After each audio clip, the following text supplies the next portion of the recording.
સાબરકાંઠાના વડાલીમાં દુકાનમાં તસ્કરોનો તરખાટ જોવા મળ્યો છે। આ સાથે તસ્કરો ત્રાટક્યા હતા અને મોબાઈલ ઇલેક્ટ્રોનિક્સ દુકાનમાં તસ્કરો ત્રાટક્યા। સિટી સેન્ટર કોમ્પ્લેક્સમાં તસ્કરોએ દુકાનને નિશાન બનાવી હતી અને લૂંટ ચલાવી ફરાર થયા।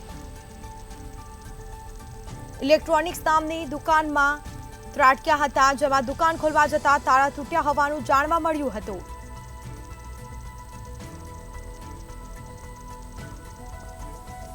જે બાદ પોલીસને પણ જાણ કરવામાં આવી। પોલીસ પણ ઘટનાસ્થળ પર પહોંચી આ મામલે તપાસ હાથ ધરવામાં આવી છે। અજાણ્યા ઈસમો વિરુદ્ધ હાલ ગુનો પણ દાખલ કરવામાં આવ્યો છે। તો સાબરકાંઠાના વડાલીમાં દુકાનમાં તસ્કરો ત્રાટક્યા હતા, ચોરી કરીને લૂંટારુઓ ફરાર થયા। જે બાદ દુકાન ખોલવા જતા તાળા તૂટેલા જોવા મળ્યા હતા। પોલીસને જાણ કરવામાં આવી। પોલીસ કાફલો પણ ઘટનાસ્થળે આવી પહોંચ્યો હતો। સમગ્ર મામલે તપાસ પણ કરવામાં આવી રહી છે। તો અજાણ્યા ઈસમો વિરુદ્ધ ગુનો દાખલ કરવામાં આવ્યો છે।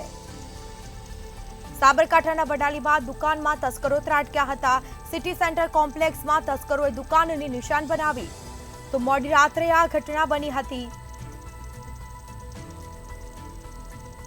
વધુ વિગતો સાથે સંવાદદાતા ચિરાગ બેગા ફોન લાઈન પર જોડાઈ ગયા છે। જી, સાબરકાંઠાના વડાલીમાં દુકાનમાં તસ્કરો ત્રાટક્યા હતા અને લૂંટારો ચોરી કરી ફરાર પણ થયા। હાલ પોલીસે કયા પ્રકારની કાર્યવાહી હાથ ધરી છે?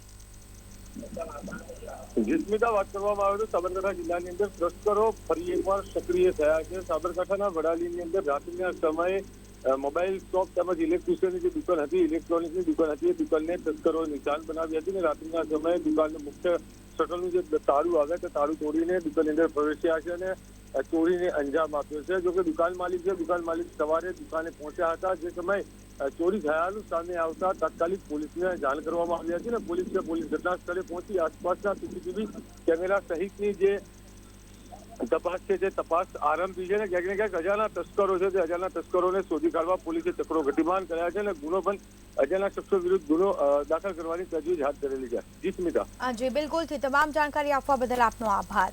તો દુકાન ખોલવા જતા તાળા તૂટ્યા જોવા મળ્યા અને જે બાદ પોલીસને પણ જાણ કરવામાં આવી। અજાણ્યા ઈસમો વિરુદ્ધ હાલ ગુનો દાખલ કરવામાં આવ્યો છે અને પોલીસે કાર્યવાહી અને તપાસ પણ હાથ ધરી છે।